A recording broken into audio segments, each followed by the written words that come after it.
Hi, and welcome to our Leaders in Field Service podcast. I'm Alistair Clifford Jones, the CEO of Lead and Digital, and today I'm delighted to welcome Patrick Dell, a seasoned leader in field service operations. He was recently serving as a field vice president of service operations at Varian within the American organization. With over 30 years experience spanning the US military, and we do discuss how that really helped his career and medical equipment service industry, Patrick has built a reputation for fostering high-performing and collaborative teams, but most of all, that leads to driving operational excellence. The Varian business employs over 10,000 people worldwide and operates in more than 70 countries. And until recently, Patrick oversaw a broad portfolio that included strategic operations, service sales, Latin American operations, project management for the installations across the Americas. Patrick's a frequent speaker at field service conferences, sharing his insight on digital transformation, leadership, and workforce development. His commitment to innovation and continuous improvement makes him a respected voice in the industry. And I found our discussion absolutely fascinating and very insightful, and I hope you do too. Hi, well, it's great to have you with us, Pat. Just before we start, it would be great to have a quick overview of your career and how you really got into service management and field service leadership. Yeah, well, it's great to be here. Thanks for having me on the podcast. Yeah, it was an interesting journey because I had no idea I would end up in field service, especially in the medical field. I started my career in the military, joined the Army straight out of high school because, well, I didn't have another path.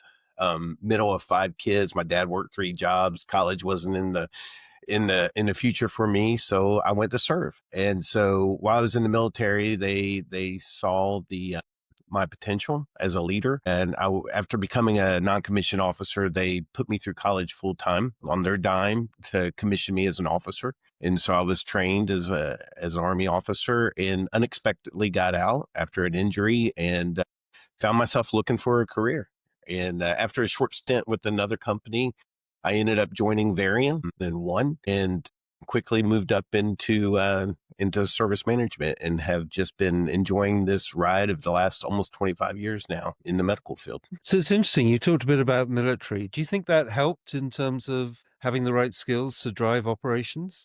Absolutely. The question's always asked, are leaders born or are they made? And my answer to that question is yes. It's both. I think that folks have to have the potential, but then that potential needs to be nourished and developed and trained. And so my formative years as a leader was as a non-commissioned officer and a young officer. And that's how I learned how to be a leader. I think I brought some good materials with me, however I'm wired, but just people investing in me and just learning the right way to lead, I think had a big difference. Have there been some challenges, do you think, in your career that have shaped you to be the person that you are? Yeah, we are the sum of all those things that just happen to us, right? And some things we choose and some things we don't. I look back and think about some of the things that really shaped me. So one thing I didn't mention, when the Army put me through school, at the time, it was when President Clinton was in office, and he had allocated a certain number of funds to go to historically Black universities. So the only catch for me was, all right, you're going to go to school full time, but we need you to go to an HBCU so that they could allocate those funds as promised by the president. So I went to school at Hampton University in Virginia, and it was an amazing experience. But I didn't even realize that, walking into an environment where I was the minority, that how much that would shape me as a leader, how much it developed me to understand and to embrace cultures that I didn't have experience with. And I think it really shaped me to be an understanding leader. And so that was hard at first, but it really made me, I think, part of who I am. So now, following on your kind of career, you've now got a pretty exciting role, I believe, in terms of developing leaders and passing on your experience. How's that? Yeah, it's exciting. I'm a whole, 36 days into the role, 35, whatever. So over my career, something that I've been very passionate about is pouring into others. That I believe, you got to run a business. You got to be successful. The only way you continue to have permission to lead and to shape Others is by hitting the KPIs that are necessary, right, to be successful. So that's a given. You got to do that. But what I think is the most important thing for a field service leader is to pour into others, to replicate yourself, to develop the leaders of the future. And so I've been doing that because I believe that's part of my responsibility. And the organization noticed.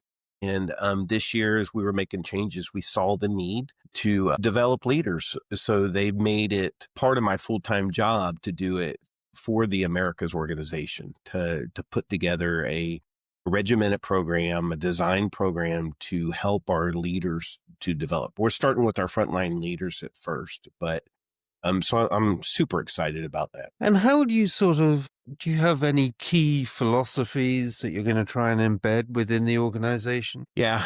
So, as I mentioned, of course, with any, especially in a publicly traded company, your responsibility is to deliver for the shareholders, right? You have to be successful financially. The problem, I think, is a lot of managers make that their focus. I've always believed that you're a leader first. It's about the people.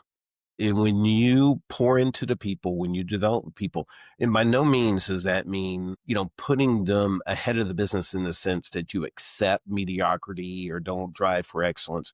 You set those standards and what the expectations are, but then you pour into those folks. I was reminded of Stephen Covey quote recently where, you can pay for hands and backs, but you have to earn hearts and minds. And so you got to earn the trust of your people, and they'll give you everything they've got to be successful. So I guess really when it comes down to it, I think servant leadership is an overused term, but there is an aspect where as leaders, we pour into the people, we serve them, we empower them in order so that they're engaged and you help them to be successful. But that all has to be driven by character.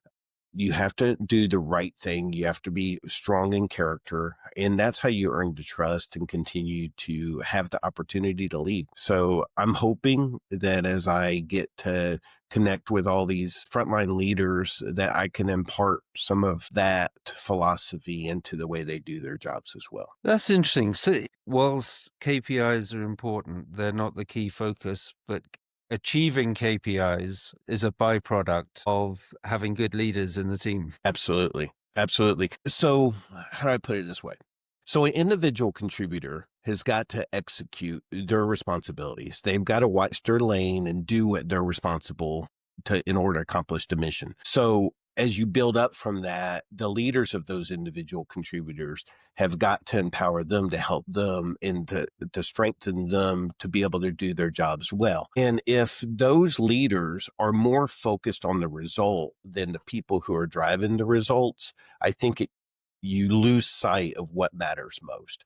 I think if you get everybody rowing in the same direction, everybody understands how they contribute, then the KPIs are going to happen. I remember when I was a frontline manager, Varian, it was a district service manager where you ran a local team of field engineers. My philosophy and what I taught every new DM that came on board was, listen, take care of your people, take care of your customers, and the rest is going to happen.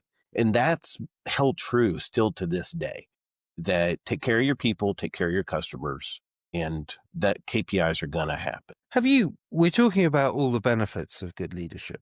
Now, have you ever experienced poor leadership without probably naming anyone on this podcast, because I don't want to end up in court, but That's right. something that led to a failure? Yeah. So I will tell you, I was thinking about this potential question. And I was telling my wife this morning, I said, should I use somebody else as an example or myself, one of my failures? And of course, she smirked at me and said, do you have any like that? And of course, she knows me well enough to know the mistakes I've made. But, I was thinking about this, and certainly I learned from other people's mistakes, and that's the best way to learn. But when you make your own mistakes, it shapes you as well. As that local manager, I realized that I had some really great guys that just high potential, high performers, just would give everything they had. And they would follow me up any hill. They would follow me in attacking a machine gun nest. There's no question. But I didn't know, I wasn't wise enough to know that I have to help them manage their time. If you ask a lot of people, those type of folks will give everything they got. And then the next thing you know, they're burnt out or they're struggling or they're having problems at home. And so after I noticed this occurring with some of my high performers, I realized they need me to lead them well so that they can lead themselves well. And so just not demanding more than what somebody should get. Learning those mistakes of they need me to be a leader to help them as much as just getting the mission accomplished is important. And so I think I learned that early on in my career to make sure that you took care of your people. That also meant not letting them do the emergency services till 3 or 4 in the morning sometimes. It has. So, looking at your new role, taking into account the fact you're only 36 days into it, whilst, helping people with leadership, you'll be embedding a level of change that's sustainable. Now, not everyone wants to be a leader, or people will have a different view of leadership. So you may come across a little bit of resistance to what you're trying to do, as probably you have introducing anything into a field service organization. What are the biggest challenges, do you think, in terms of embedding this new way of working? Yeah, well, I would tell you part of the reason the organization has seen that we need this investment in leadership development is because we have gone through so much change. The industry is changing, expectations are changing, and we need leaders to help lead through that change. And so part of what I'm hoping to do is to invest in these leaders so that they can help others to see how to handle these changes. But as you have so rightly recognized, we're changing things for the leaders and the expectations for them. And not all of them are going to be excited about it. Some of them want to just maintain mediocrity. In my world, that's not acceptable. Our people and our customers deserve more than just getting by. So it always starts with the heart. If we can help them understand the why, of course, and not just drive change, but bring them along for the change and help them to accept that, we all win. But it's also been made very clear that the expectations is leaders have got to step up and be and adapt. And so hopefully we'll get 100% of them on board and they will help us lead the field engineers through the changes that we're continuing to embrace. But, there's always going to be resistance. So hopefully the power of influence will work. If not, maybe we'll bring some along kicking and screaming. We'll see. Interested, you talk about change in the field service industry. What do you think the biggest changes are that you're having to, or the new challenges that you're having to face? Well, first of all, it always comes down to customers' expectations, right? 23 years ago or so, when I first started dealing with customers from a service management standpoint, they were fine. They would let us have the equipment. We could fix it for them. Now the expectations are they want everything done outside of working hours and they want it done quickly. And they don't want anything to ever break. So that's changed the way we're doing business. Our field engineers, you mentioned hero earlier. My whole career, the heroes were the guys that would overcome any challenge, solve a problem, no matter how many hours it took. And they would walk through the department with, their capes on, and they cheered on the heroes as they did this. Now the heroes are the ones that prevent the work. They are the ones that identify problems before they occur. And with the way our equipment now, everything's connected. We can monitor it. We can know it. And so that's been a big transformation for our field engineers to understand they're the hero if they keep it from happening now. And so we're still struggling to figure out how to handle I it. guess it's interesting, isn't it? Because you've got two dilemmas there. You've got the dilemma of people wanting things to be fixed out of hours, and you've also got a new generation of people that want to have a reasonable work-life balance. That's right. So that becomes a tricky challenge for you. Is. And we are certainly wrestling with this as an organization, the best way to move forward. The cool thing is what we are finding with the younger generation is they're less concerned about working an 8 to 5 schedule Monday through Friday and more concerned about being able to know when they're working. And, whatever those 40 hours look like, they're okay with it as long as they can plan the time that they're not working. The unpredictability of the past, when a field engineer is just on call all the time and he's willing to drop everything and go, the newer generations, they don't like that lifestyle. They want to have a Okay. planned out week of what they're doing. So I think that helps us. I just think we're in a transition period where we have the workforce that is getting closer to retirement, who have been the on call all the time, and the new workforce coming in. So figuring out that balance is part of the challenge. Going on to a slightly different topic, sort of technology, really. Everyone's talking about AI and how it's playing a different role. How do you see AI in the service industry? Yeah. So we have embraced AI as a company in the sense of embedding into some of our technology when it comes to treatment planning and the way clinicians use our products to treat cancers. We've really embraced that and we're moving forward. We've done that well. We have not jumped on the bandwagon of AI really helping us be better in field service yet. We're starting to dabble in it a bit. Our equipment now sends us so much information. We know every 10 milliseconds, we know everything that happens in the equipment. It took us years to figure out how to decipher that information. So we do have a part of our organization that's getting much better at that and helping us to predict things and use that. Where I like to see us go next is some of the tool sets that are available that allow field engineers to use that technology to solve the problem before they ever even get the site. That they can use that. We're right on the edge of getting there with that when figuring out the right organization to partner with and things like that. I guess one of the challenges is making sure that technology kind of enhances rather than replacing the human touch. You still need to have that human touch. How do you balance that challenge? Well, that is something interesting. As I my first launch here with the professional development side in the organization is focused on leadership development. But what we notice is we're asking these guys to be more intentional, to have crucial conversations with employees and engagement, right? But that means that takes more time. So my next phase of training is the AI tools to help managers use their time more wisely. Organization uses Copilot with Microsoft. So we're going through a process now. The next phase of training is how we're going to help these managers to implement AI in their daily activities to help them, with emails and performance reviews and preparations for presentations with customers and all that, to be able to have time savings. I sent an email the other day using AI to help me write it. Honestly, it probably would have taken me somewhere 5 to 8 minutes to write that email a few months ago, and I wrote it in 30 seconds. That sounds silly, but think about that multiplied by 30 times in a day, how much time I just saved by using that. So I think that just from there's using it in field service for the guys in the field, but then there's also an administrative side and managers using AI to be.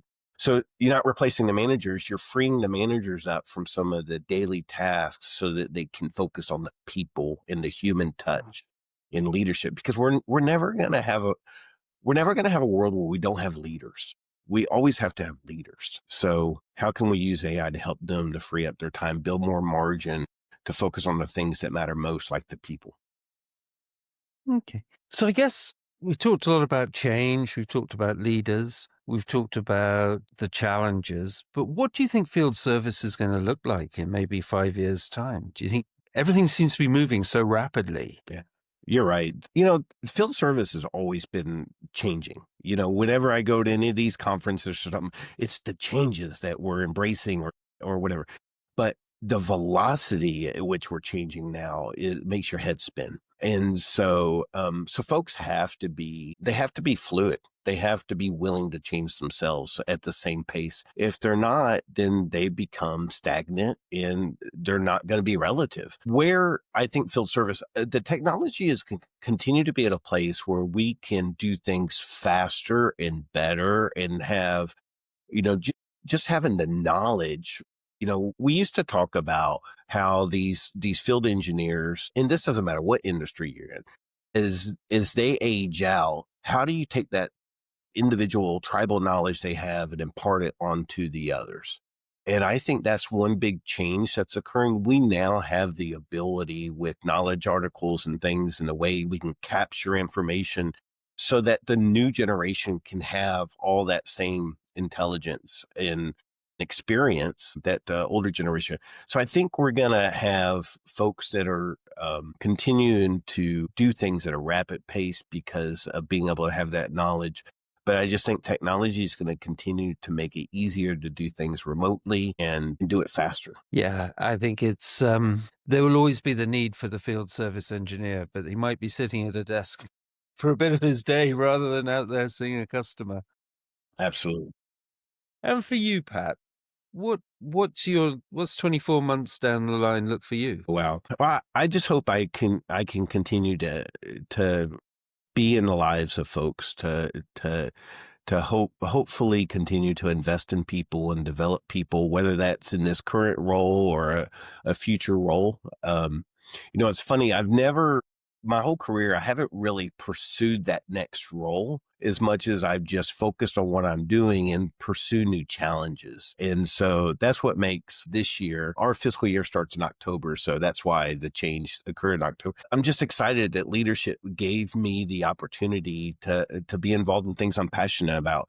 We talked about the professional development side, but the other side of my role is also in business development and service. So helping lead some of the changes that we need to embrace and maybe some different service opportunities that our company will be able to embrace here in the near future. I hope to continue to be relevant. I continue to pour into my own development when it comes to education and not become stagnant in the way I do things. And it's continue to invest in people. Who knows, if another opportunity comes up within the organization or something that allows me to move into a different role, I'll always embrace that. Excellent. It's definitely exciting times for you. But I'd like to before we conclude, a bit of fun, really, Pat. Okay.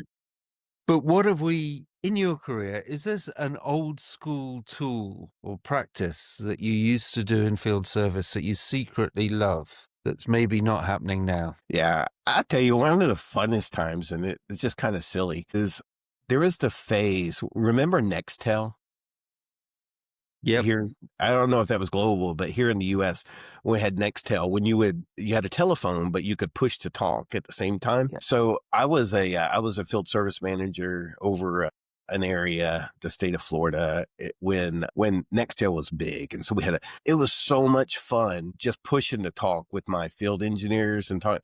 I miss that communication. I actually did a talk one time about how the way we communicate has changed over the years with remote workers. And now so much is text messaging and things like that today.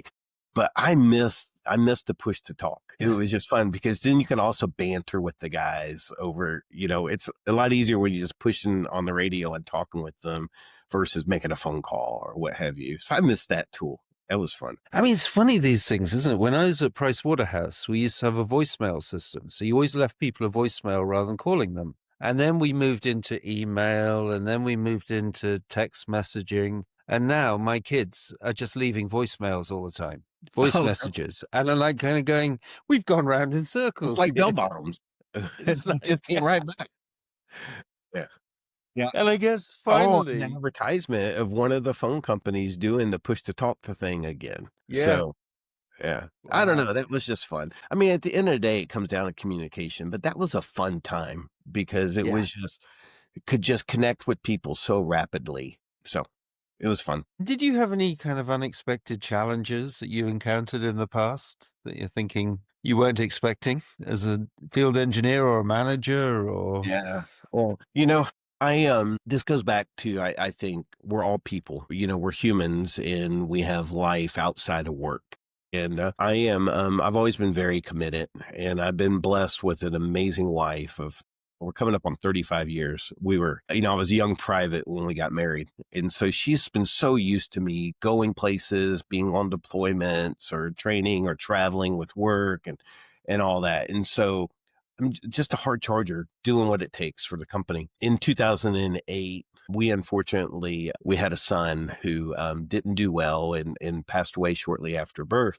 Mm, And it completely rocked my world and unsettled me. And all of a sudden I found out, how do you, well, when you're dealing with grief, but then when you're also dealing with your family and all the personal stuff, but you still want to be excellent at work and you still want to drive. And so I think that was the first time in my career that I realized I had always been about the team, had always been about, it's not about you. But I think I really realized at that time, my team with me checking out for a bit, we didn't miss a beat. I mean, we still mm, excelled. And I realized then, I'd always known it here, but I guess I got it here that your success is so much dependent on your team and your people mm, that surround you. And so that challenge of that loss really showed me um, that yeah, I can do everything in my with willpower and energy and all that, but it's really about the team around you that you have collective mhm, success. So I think that's really shaped me since 2008 and has really helped me with my development as a leader too, because realizing it's not just lip service. It's the mhm. team is everything. Wow. On that fairly somber but very good message, Pat, I'd like to thank you for your time. It's been fascinating talking to you. And I think the conversation that we've had will be fairly inspirational to a number of people outside your business. And I now completely understand why you'll make a great leader. Well, thank you so much. I appreciate the time. I've enjoyed talking to you as well.